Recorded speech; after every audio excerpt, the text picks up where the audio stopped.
אוקיי, אז אנחנו ממשיכים. למקרה שפספסתם את הפרק הראשון בסדרה, חפשו אותו אצלי, הסושיאל, בערוצי הסושיאל, טוויטר, יוטיוב, פייסבוק, מה שאתם לא רוצים, הכל שם, טיק טוק. עצרנו בפרק הקודם, בסוף הכנסת השישית, שלא עשתה כמו שראינו יותר מדי בנושא חוקי יסוד הקשורים בזכויות האדם. עכשיו נתחיל לסלול פנימה לחוקים עצמם ולמה שנקרא so called מהפכה חוקתית. בכנסת השביעית, שכיהנה בין 69 ל-73, היה חבר כנסת בשם בנימין הלוי. בנימין הלוי היה שופט עליון בדימוס, שהתפטר מבית המשפט העליון כדי לכהן בכנסת. תבינו כמה פעם הכנסת הייתה דבר חשוב. הוא היה חבר בתנועת גח"ל, שלימים הייתה חלק מהליכוד. הלוי הזה היה יו"ר ועדת משנה של ועדת חוקה, שהתפקיד שלה היה להתעסק בחוקי יסוד. והוא קיים כמעט 100 פגישות של ועדת המשנה, 100 כינוסים של ועדת המשנה הזו, במהלך הכנסת השביעית, כדי לחוקק את חוק יסוד זכויות האדם. הוועדה שלו עברה על ים אופציות. בין היתר, הם דנו באופציות של ידין מהעבר, ושל חיים כהן, ושל קלינגהופר, שראינו שניסה ב-64, ועוד ועוד ועוד. הם גם שמו מומחים, הם התייעצו עם נשיא בית המשפט העליון. בקיצור, ועדה רצינית, בחור רציני, דיונים רציניים, לא כמו שרוטמן עושה דיונים בוועדת חוקה עכשיו מהפה אל החוץ. בשורה התחתונה, ב-72, אחרי משהו כמו 3 שנים, הם הגישו לוועדת חוקה הצעת חוק. הצעת החוק נקראה חוק יסוד זכויות האדם. בוועדה דנו בזה, ואז הגישו את זה לכנסת. אבל בגלל שהכנסת התפזרה ב-73 כבר, והיה באמצע גם מלחמת יום כיפור וכן הלאה, הסיפור התפספס ולא התקדם, ובעצם התגלגל ככה לכנסת השמינית. אנחנו כבר בכנסת השמינית, שימו לב. הכנסת השמינית כיהנה בין 74 ל-77. הנושא קודם כמעט מיד עם הקמתה, כי אותו בנימין הלוי רצה לקדם את הצעת חוק שהוא לא הצליח בכנסת הקודמת. אז הוא התחיל לקדם את זה, ובאיזשהו שלב, לא קשור בכלל לנושא, קשור לפוליטיקה, הוא התפטר מתפקידו בוועדה, ועזב את המפלגה שלו, ואז הוא בעצם לא היה שם כדי להמשיך ולשאת את הלפיד הזה. הנושא עבר לידיים של יורם ארידור, שגם הוא איש חירות, ימני, איש של בגין. שימו לב, תמיד אנשים ימנים, זה מדהים איך הימין עכשיו מחרטט את החרטוטים נגד זה.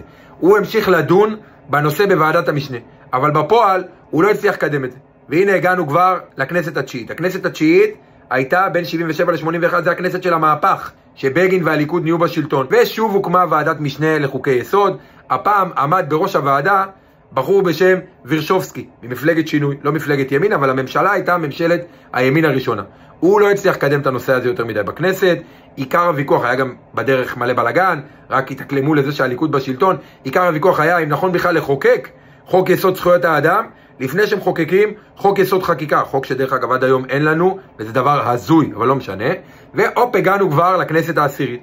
בכנסת העשירית, שכיהנה בין 81 ל-84, לא הייתה התקדמות מהותית בנושא הזה של חוקי יסוד של זכויות אדם, כי חוקי יסוד רגילים כן התקדמו.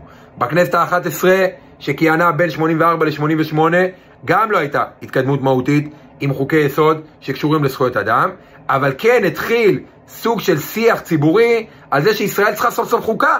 אפילו קמה תנועה שנקראה התנועה לחוקה בישראל, שמי שהוביל אותה זה פרופסור אוריאל רייכמן, שהוא גם מומחה משפט בעל שם עולמי, וגם בין היתר זה שהקים את המרכז הבינתחומי. אבל תכלס, בכנסת, הכנסת לא באמת הצליחה לקדם את זה.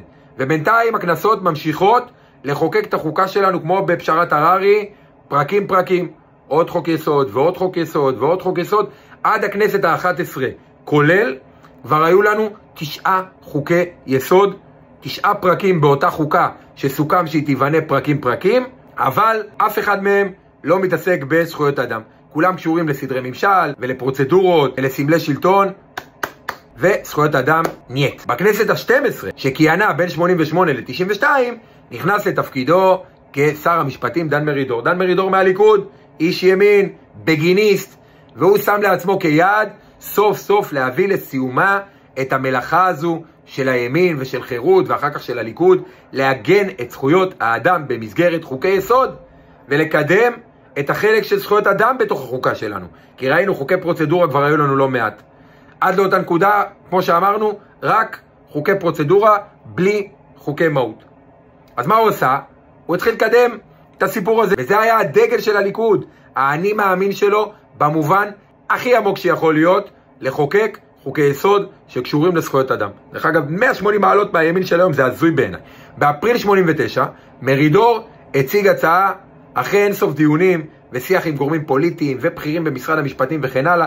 בהצעה של מרידור הייתה התייחסות גם בפסילת חוקים, מה שנקרא ביקורת שיפוטית על ידי בג"ץ, שישב כסוג של בית משפט לחוקה, זה היה הרעיון המקורי, אחר כך הוא השתנה along the way, הייתה בו גם הגנה על חוק יסוד, שמאפשרת בעצם לשנות אותו רק ברוב מיוחד של 80 חברי כנסת, ועוד כל מיני גרסאות, ובין אפריל 89, לאוקטובר 89, היו בוועדת השרים לענייני חקיקה, אחרי שהוא הביא את ההצעה הזו, 17 ישיבות סביב ההצעה הזאת ספציפית, שבגדול הייתה נכונות להעביר את החוק. הייתה ממשלת אחדות גם, זו הייתה ממשלת עם תמיכה רחבה, גם מימין וגם משמאל, אבל פוליטיקה לחוד. במרץ 90, ממשלת האחדות נפלה במה שנקרא התרגיל המסריח של פרס, שמי שזוכר קצת היסטוריה של פוליטיקה, זה תרגיל מאוד משמעותי. פרס אומנם הצליח להפיל את ממשלת האחדות, הוא ניסה לעשות ממשלת שמאל צרה, אבל בתכלס לא הצליח, והשאיר ממשלת ימין צרה בראשות הליכוד, שמיר והחרדים. שמיר הוביל את הליכוד והחרדים. חלק מהתנאים שסוכמו בין שמיר והחרדים, הוא שלא יקדמו חוקי זכויות אדם, אלא אם הם בהסכמה של החרדים. רגע לפני שממשלת האחדות הזו קרסה, היה ניסיון של אמנון רובינשטיין, שהיה גם פרופסור למשפט, שמרידור תמך בו, למרות שהוא היה מהאופוזיציה, להעלות את הצעת החוק הזו להצבעה כהצעה פרטית, הצעת חוק פרטית, אבל היא נעצרה, היא עברה בקריאה טרומית, ונעצרה כי הממשלה התחלפה והיינו במקום אחר. כבר לא ממשלת אחדות, כבר ממשלת ימין צרה יחד עם החרדים. זהו בינתיים. זה הפרק השני בסדרה שלנו. מה שראינו עד כאן זה שהכנסת פעם אחרי פעם אחרי פעם אחרי פעם ניסתה בהובלת אנשי ימין, מחירות ומהליברלית ומהליכוד, ניסתה להעביר חוקי יסוד שקשורים לזכויות אדם ללא הצלחה. אבל היא כן הצליחה להתקדם עם חוקי יסוד שקשורים לסמלי ממשל וסדרי שלטון וכן הלאה. בפרקים הבאים נראה איך הם כן הצליחו ומה הם עשו ואיך כולם הבינו שהדבר הזה קשור גם לביקורת שיפוטית. בעיקר, דרך אגב, כל הדבר הזה קרה בכנסת ה-12.